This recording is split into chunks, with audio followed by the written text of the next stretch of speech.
Assalamualaikum warahmatullahi wabarakatuh. Dalam video kali ini saya akan menjelaskan tentang bagaimana cara pemeringkatan di jalur domisili SMA dalam pelaksanaan SPMB Jatim 2025. Video ini saya tampilkan mengingat banyaknya pertanyaan terkait pemeringkatan domisili ini. Karena memang untuk jalur domisili yang jenjang SMA itu ada perubahan dari tahun sebelumnya.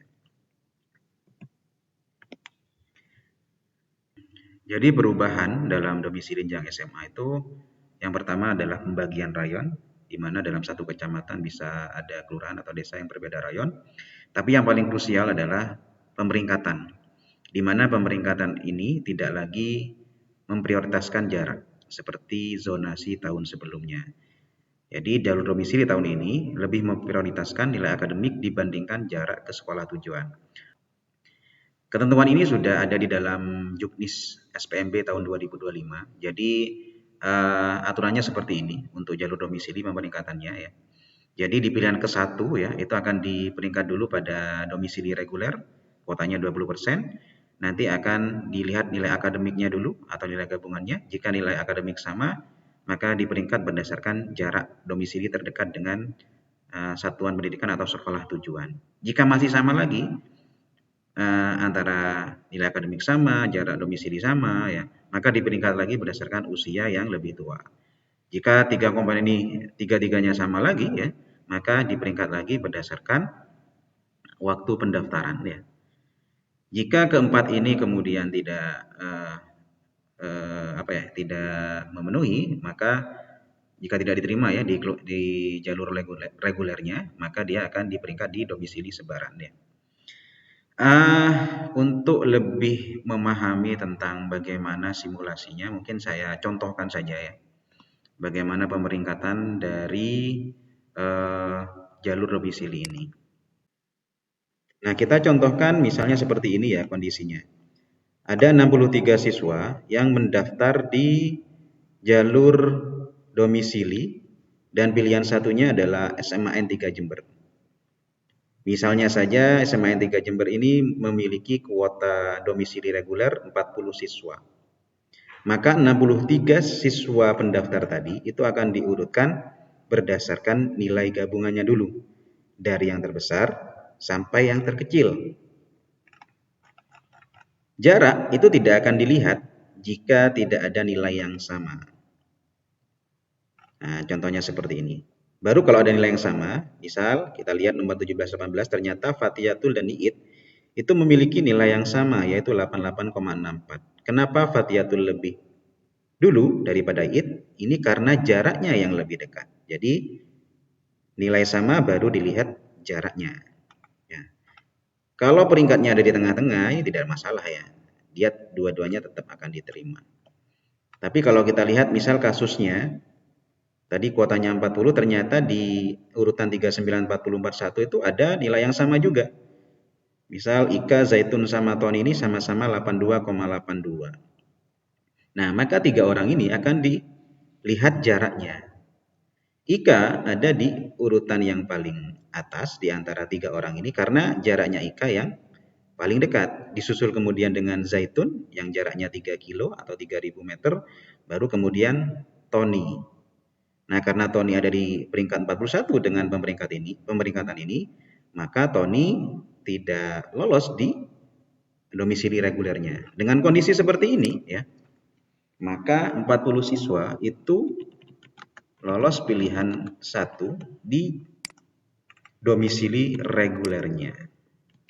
Sedangkan peringkat 41 sampai 63 ini akan diperingkat lagi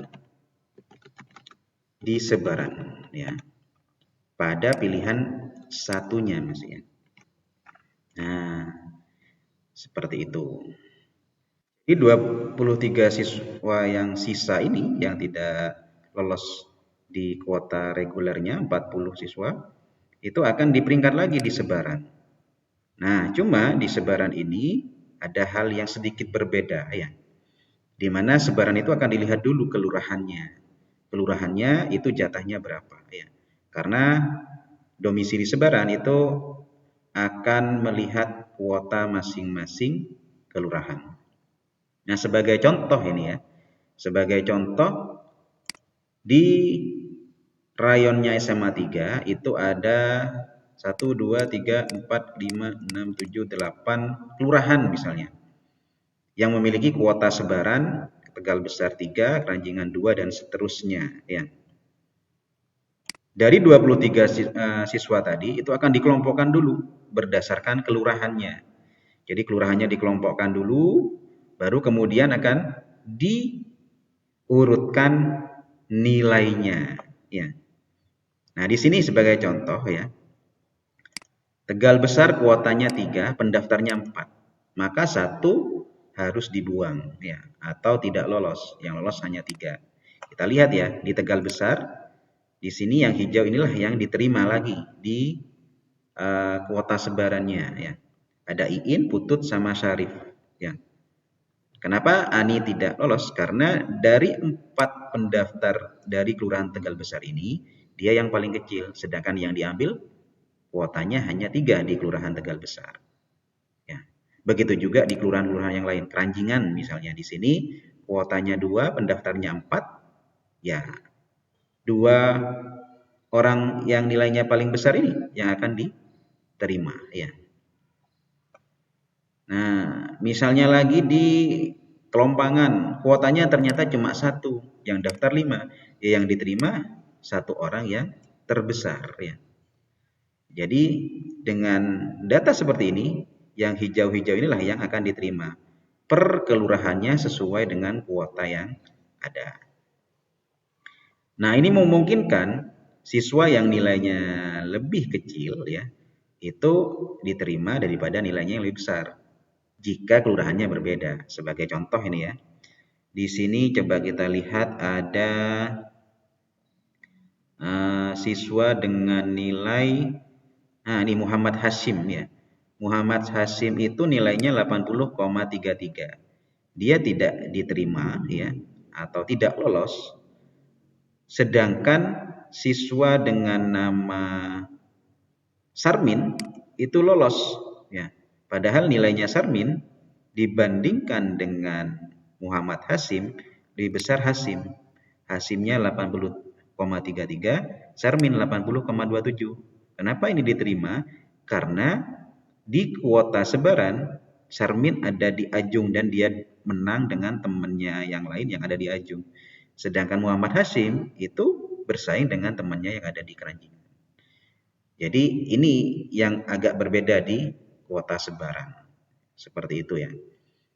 Nah, terus bagaimana dengan yang tidak lolos ini? Yang warnanya agak oranye ya, yang saya tandai dengan warna oranye. Maka siswa-siswa ini itu nanti akan diperingkat di pilihan keduanya. Jadi diperingkat di pilihan keduanya. Di SMA pilihan kedua. Dengan cara yang sama seperti tadi lagi. Di peringkat regulernya dulu, baru kemudian sebarannya. Nah, seperti itu. Dan itu berlanjut dari pilihan kedua sampai pilihan terakhir. Nah, kalau kita lihat di sini ya, Kelurahan Tegal Besar kuotanya 3 dengan pendaftar yang ada di sini itu 4, maka yang tidak lolos 1 ya. Yang Keranjingan tidak lolos 2 dan seterusnya. Yang Kemuning Sari kuotanya 1, pendaftarnya 1, dia lolos semua langsung ya. Kelurahan Jumerto kuotanya 1 tapi tidak ada pendaftarnya di Kelurahan Jumerto, maka Kelurahan Jumerto sebanyak 1 orang kuota ini dia akan masuk di pemenuhan pagu di pemeringkatan berikutnya setelah daftar ulang jalur domisili ya. Nah, model pemeringkatan yang sudah saya jelaskan tadi secara detail itu akan berulang dari pilihan 1 sampai dengan pilihan 3. Yang secara garis besar itu flowchart-nya seperti ini atau aliran datanya seperti ini. Jadi data murid masuk di peringkat di reguler di pilihan 1, jika tidak diterima di peringkat di pilihan 1, di domisili sebaran. Jika tidak diterima, di peringkat di domisili reguler pilihan kedua. Jika tidak diterima lagi, di peringkat di pilihan kedua domisili sebaran.